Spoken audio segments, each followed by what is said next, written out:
Austin, welcome to New York. Looking forward to working with you here. Just a quick question on your background with Coach. Obviously, he won a title with your dad. Can you tell us about your relationship with him? You were in high school at the time, but how your relationship has evolved and what you're looking forward to in terms of playing for him here?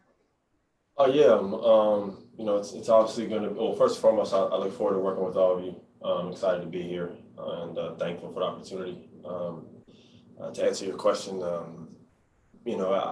I knew Tibbs pretty well, Coach, and then but I didn't grow up in Boston. So, I grew up in Orlando, so I lived with my mom. So I wasn't around as much as what people probably think. But I was able to know him well enough to know that he gets after it, and it's different. It's going to be different. I can't speak for playing for him because I haven't done it before. But from what I heard is, Tibbs is one of those guys that he's going to play the guys that's going to give him the best chance to win. He wants guys to compete and go after it every night, and that's what I look forward to doing. So I'm really excited to play for a caliber of a coach like him, to be in a city like New York, playing for someone like him with a Knicks jersey on is pretty exciting. Next question comes from Justin Walters, WPIX. Hey, Austin, welcome to New York. We've seen a lot of free agents in the past not want to come to MSG, and we just had Alec on, and he was speaking about how New York is still the mecca of basketball to him. So I was wondering what attracted to you coming to the Knicks, and then the second part to that question, what was the best advice your dad gave you about playing in New York? It's funny. I think we're caught in an era where everybody likes riding a wave, and people want to go to places that are already on the rise, or go to teams and franchises that are doing really well, and people have lost interest in going somewhere and making something great again. So I don't understand the opportunity of people. I don't understand someone not wanting to play for a city like New York. I just didn't get that. I still don't understand that. So for me, the opportunity was obvious to play like Alec alluded to, in a city that is regarded as the mecca of basketball, with the fans that they have. Why not try to be a part of something special? Everything right now is headed in the right direction. From the hiring of the coach to the hiring of the management and assistant coaches and the picks that they drafted and the players that we've established this year. We're building. You know what I mean? So I think to be a part of something is special. You know what I mean? It's easy to go somewhere where everything is already set up and they've been in the playoffs 4 or 5 years in a row. I've been on those teams, and those are great experiences, but I want to take those experiences and those lessons and help this team and this organization in many ways as possible. And I'm sure Alec feels the same way. So I think just being a part of, I think that era of, like what you said, of people not wanting to come here, our job is to change that, you know what I mean? And we got to make it attractive. And we will, because we have everything else. You got the city of New York, you got the best fans in basketball, you got you play in Madison Square Garden every night, you got the style of living, you got all of that. So it's our job to, as players, because the management and all that, they can only do so much. So it's exciting. I wanted to be a part of that. Why not? You know what I mean? So I'm really excited for that. Next question comes from Steph Bondi, the Daily News. Hey, Austin, how you doing? How you doing? All right, man. I was going to ask about your decision to come here, but I guess to that point, is the way to make this an attractive destination? I know you said that's part of your mission. Is it just about winning?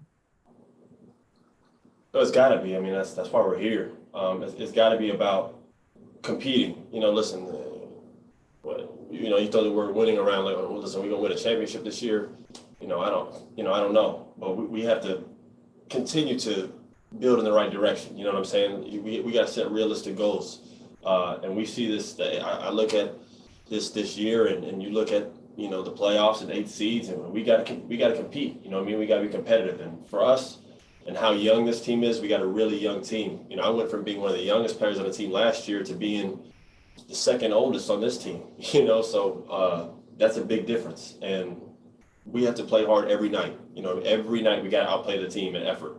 because that's going to give us a chance to compete and win that game. We don't have 4 or 5 all-stars on this team. We don't have superstars on this team, but we have talented young players, and we have a lot of opportunity. You never know what someone can become on this team. You know what I mean? I think that's what attracts guys like Alec and me, because you bet on yourself and you go somewhere like here and you try to establish yourself and you try to help these young guys grow and be a great vet and compete. You know, that's what drew me to this team, is to be a good vet, to help these young guys and to establish myself and compete and try to go out there and just compete every night, try to win games, man. You know what I mean? Where we'll end up, we'll see, time will tell. But that's what we got to do. And I look at this team, and I remember my pops a couple years ago with the Clippers had a team where they had to trade everybody away. They traded, Chris and Blake and JJ, Jamal, myself. We were all gone, and they kind of had that restart team, but they played so well, and they went to that playoffs. I don't know if you guys remember, and they competed versus the Warriors, which made it a very attractive team now. You know what I mean? And then superstars wanted to go there because they knew the role players that they had there were solid, if you understand what I'm trying to say. So we got to make this, attractive, and we got to compete. That's the biggest thing. That's got to be our number one advantage, is we got to play harder than everybody. So, yeah. Next question comes from Mark Berman in the New York Post. Hey, Austin. How much did you consider the Philadelphia 76ers and your role? I mean, do you feel as a veteran you could be a starter here? My role is going to be to help the team win. You know what I mean? If they start me, great. If they don't, I'm still going to be in there competing every night. So regardless, for me, it's never been about starting the game. It's been about finishing the game. And for me, regardless of what it is, you got to buy into the team and whatever the team needs you to do. So wherever Tibbs and them see me fit, I'm going to be productive. I know that. So I look forward to that. And in terms of playing for my father, that was an amazing experience that me and him got to do. But, that was that.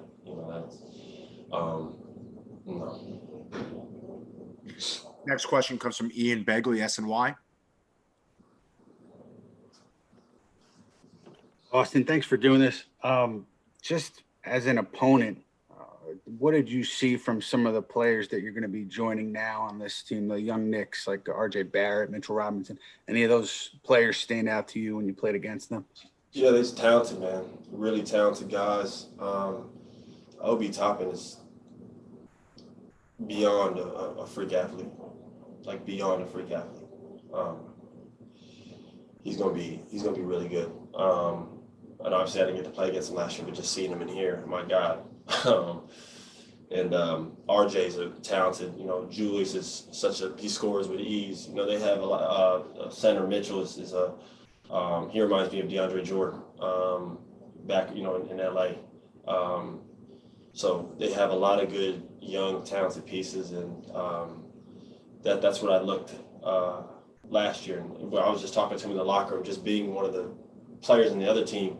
We don't have a home court advantage. The Knicks never have, because every away game you're getting the best. You're getting the best out of the opposite team, because everybody wants to play well in the Madison Square Garden. Everybody comes here with their A game, so you don't get to just have a home court advantage. You don't have guys coming in,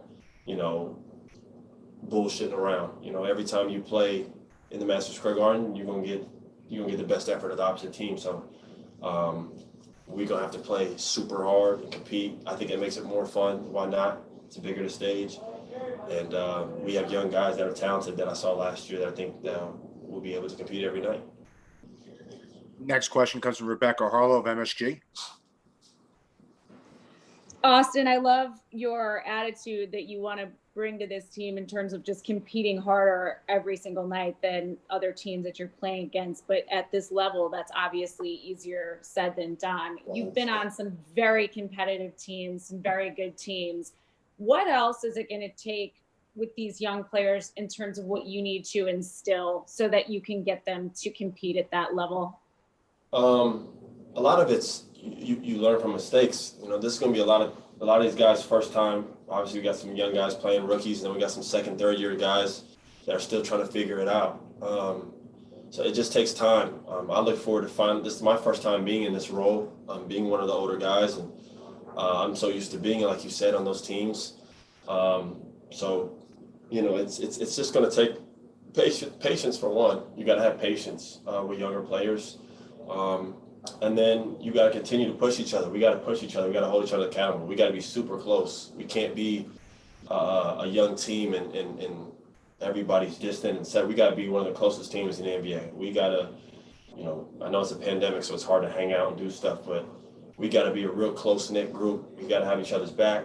And like you said, I throw the word, we got to compete every night. That's not enough sometimes, obviously in this league, as you all know, but it will give us the best chance, every night to try to get a win. I've already looked at I'm looking already at the eight spots, and who's going to be slotted where and who we have to beat out to try to get in there, or at least compete to try to get there. So, we're not here just to play and lose. That's not what I do. So, they didn't bring Tibbs for that. Tibbs is not good at that. Tibbs is a great coach. He want to win.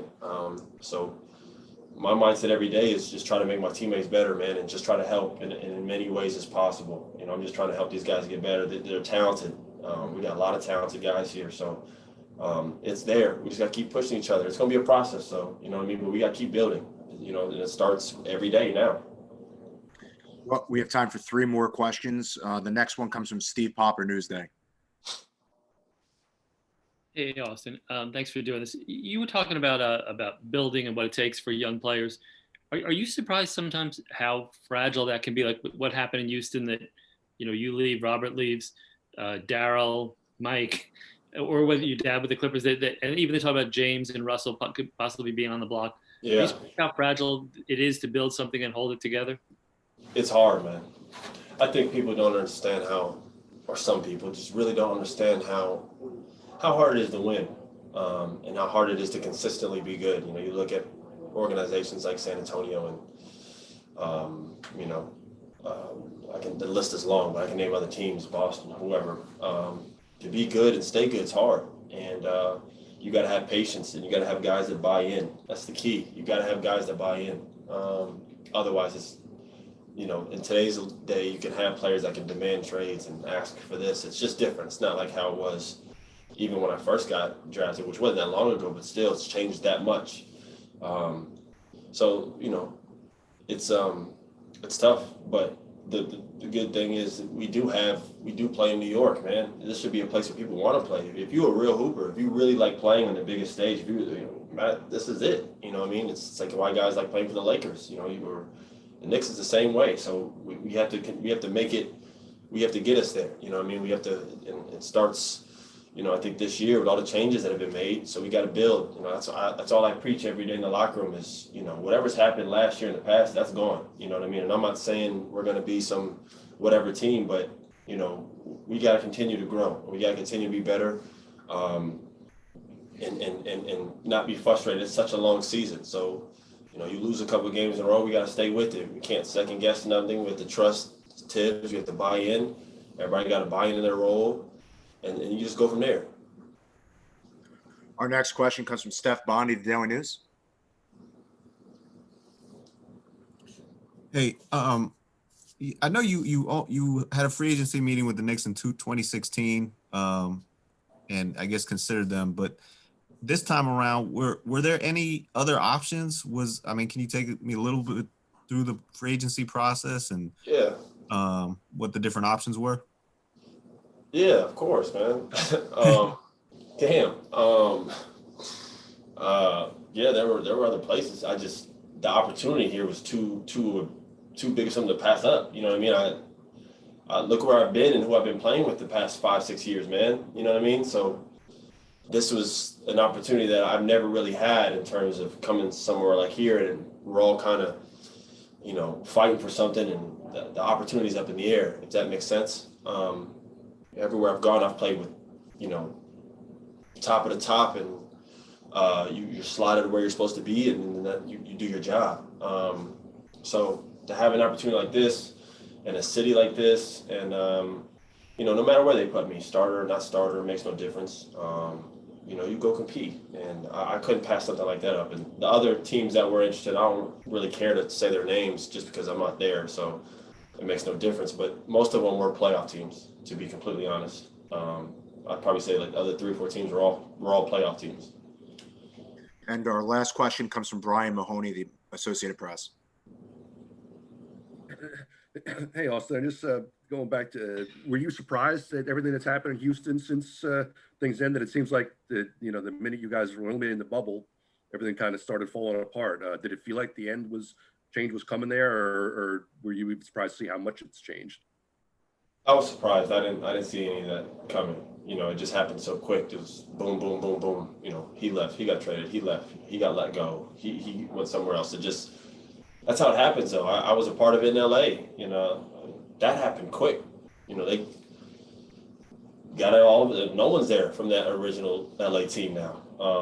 That was only 2-3 years ago. So it goes back to the other question that was asked: is how hard is it to become good and stay good? And a lot of times you don't see it coming.